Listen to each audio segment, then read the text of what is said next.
We're glad to see you again. Mag's here. And Kenna. Now let's settle down and get back to it. Scott Downer asked, what's the word on who splattered the green paint on the Lincoln Memorial? That place has all kinds of hidden cameras, no arrest or videos. For real? Alrighty. The Lincoln Memorial was temporarily closed Friday after someone splattered green paint on the statue of the 16th president. It was discovered around 1:30 a.m. on Friday, but there's still no suspects yet to be discovered. Tony Bradburn asked, what's it going to take for Congress to not be exempt from laws passed, aka Obamacare? Good enough for the rest of us, but not good enough for our elected officials. Supposedly, starting in 2014, members of Congress and their staff will be required to enroll in Obamacare. Employees will pick up their whole tab for their insurance policy. But you know the government and their loopholes. I'll see it when I believe it. I'll believe it when I see it. Chappie from Chappie's Corner. Here's one. If the Republican candidate on the ballot is a RINO, but maybe better than the Democrat candidate, do we vote for the RINO anyway, or vote for the third-party candidate and risk splitting the vote?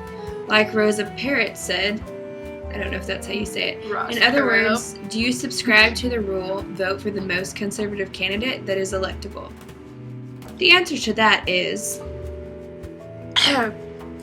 In case anybody doesn't know, RINO stands for Republican in name only. You should vote for your conscience. Which means...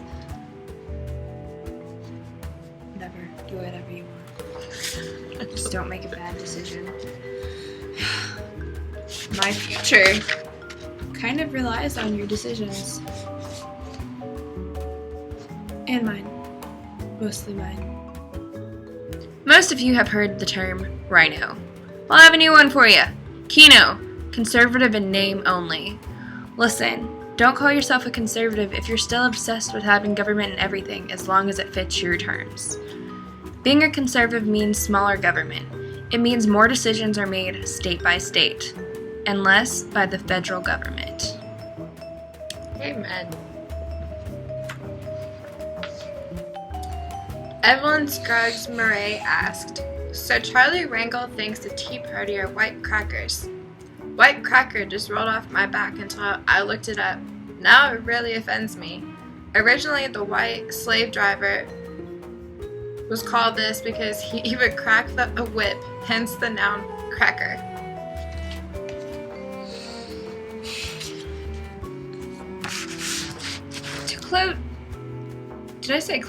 To quote Charlie Rangel, it's the same group we faced in the South with those white crackers and the dogs and police.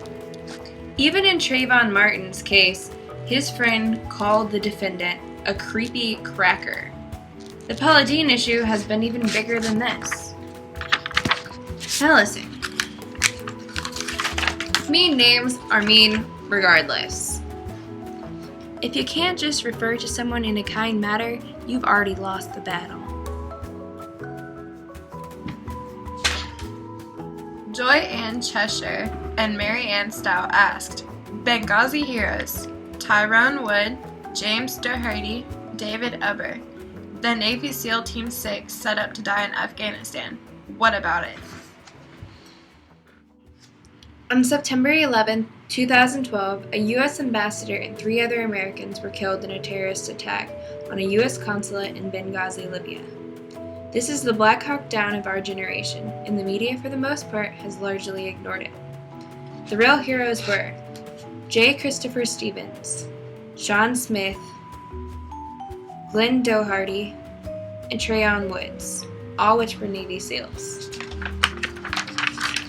It's pretty clear at this point that the Obama administration explicitly misrepresented what they knew to be the truth about the September 11, 2012 attacks on the U.S. consulate in Benghazi.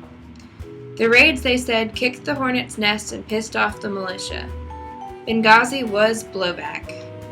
Team 6 set up to die in Afghanistan. These men literally had targets on their backs. 3 months later, these men and others were sent on an archaic, outdated equipment without support and ambushed. To learn more, check out BenghaziHeroesCampaign.com. And remember to check out our Facebook page, Patriot Update, to find the rest of our bullet notes on this issue. Stacy Marlowe asked, how much has to happen to wake up complacency, indifference, sloth, and false sense of entitlement, to hold these accountable, to then get this country back on track and lead by example, not from behind? God, Jesus, Bible.